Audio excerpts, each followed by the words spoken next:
अति जलद व अचूक बातम्यांसाठी पाहत रहा महामीडिया 24 सदैव तत्पर। कोल्हापूर शहरातील रुईकर कॉलनी या सदन भागामध्ये असणाऱ्या स्टार मल्टी स्पेशालिटी हॉस्पिटलमध्ये असणाऱ्या औषध दुकानामध्ये सर्वसामान्य रुग्णांची लूटमार होत असून हॉस्पिटलमधील औषध दुकानात अधिकृत परवाना असलेला परवानाधारकच औषधे विक्री करत नसल्याची धक्कादायक बाब उघडकीस आली आहे। कोल्हापूर शहरातील रुईकर कॉलनी हा सदन भाग म्हणून ओळखला जातो। याच ठिकाणी स्टार मल्टी स्पेशालिटी हॉस्पिटल असून या हॉस्पिटलमधील डॉक्टर आणि औषध दुकानदार यांचे भागीदारीमध्ये औषध दुकान सुरू असल्याचे याच औषध दुकानातील कर्मचाऱ्याने सांगितले।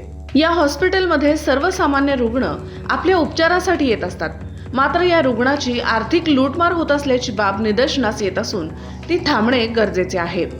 मुळात हॉस्पिटलमध्ये औषध दुकान सुरू करावयाचे असेल तर औषध दुकानासाठी वेगळा रस्ता लागतो व अनेक नियमावली आहेत, मात्र अनेक मल्टी स्पेशालिटी हॉस्पिटलमध्ये बेकायदेशीररित्या सर्व नियम मोडून अन्न आणि औषध प्रशासन विभागाच्या अर्थपूर्ण आशीर्वादाने बेकायदेशीर औषध दुकाने सर्रास सुरू असल्याचे दिसून येतात। औषध दुकानामध्ये परवानाधारक व्यक्ती औषध विक्रीसाठी बसविणे बंधनकारक असते, मात्र अनेक ठिकाणी हाही नियम धाब्यावर बसवून बेकायदेशीररित्या 10वी किंवा 12वी शिकलेले अनुभवी कामगार तुटपुंज्या पगारामध्ये कर्मचारी म्हणून असतात। काही हॉस्पिटलनी तर अक्षरशः रुग्ण व त्यांच्या नातेवाईकांना लुबाडण्याचा धंदाच सुरू केला आहे। 80% ते 100% अशा पद्धतीने नफा असलेली व एकाच दुकानात मिळणारी औषधे घेऊन भरमसाठ पैसे कमवण्याचा जणू धंदाच त्यांनी सुरू केला आहे।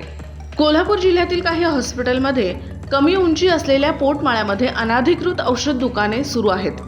औषध दुकानाची लांबी, रुंदी आणि उंची याबाबतची नियमावली अन्न आणि औषध प्रशासन विभागाने ठरवून दिलेल्या शासन निर्णयानुसार ठेवणे बंधनकारक असताना सुद्धा अशा औषध दुकानदारांना औषध परवाना अन्न आणि औषध प्रशासन विभाग देतेच कसे, हा एक मोठा प्रश्न सध्या भेडसावत आहे। दरम्यान एखाद्या मल्टी स्पेशालिटी हॉस्पिटलमध्ये औषध दुकान सुरू करताना त्या हॉस्पिटलकडून औषध दुकान सुरू करणाऱ्या इसमांकडून 1 कोटी रुपयांच्या आसपास रक्कम डिपॉझिट म्हणून मागणी केली जाते व होणाऱ्या नफ्यामध्ये 50% भागीदारी ठेवली जाते। अशा प्रकारे महाराष्ट्रातील सर्वच मल्टी स्पेशालिटी हॉस्पिटलमध्ये हा आगळा वेगळा उद्योगधंदा सध्या जोमात असून याचमुळे गोरगरीब रुग्णांची रासरोसपणे लुबाडणूक होत आहे। ही बाब अत्यंत गंभीर असून यामुळे सर्वसामान्य रुग्णाचे हाल झालेले पाहावयास मिळत आहेत। याकडे राज्य सरकार व अन्न आणि औषध प्रशासन विभाग यांनी गांभीर्याने लक्ष देणे गरजेचे आहे। जोपर्यंत हॉस्पिटलमध्ये मेडिकल दुकान हा सुरू असलेला संकल्प बंद होत नाही, जोपर्यंत हॉस्पिटलमध्ये मेडिकल दुकान हा सुरू असलेला संकल्प बंद होत नाही, तोपर्यंत दीनदुबळ्या व दुर्धर आजार झालेले रुग्ण व त्यांच्या नातेवाईकांना लुबाडण्याचा हा धंदा बंद होणार नाही।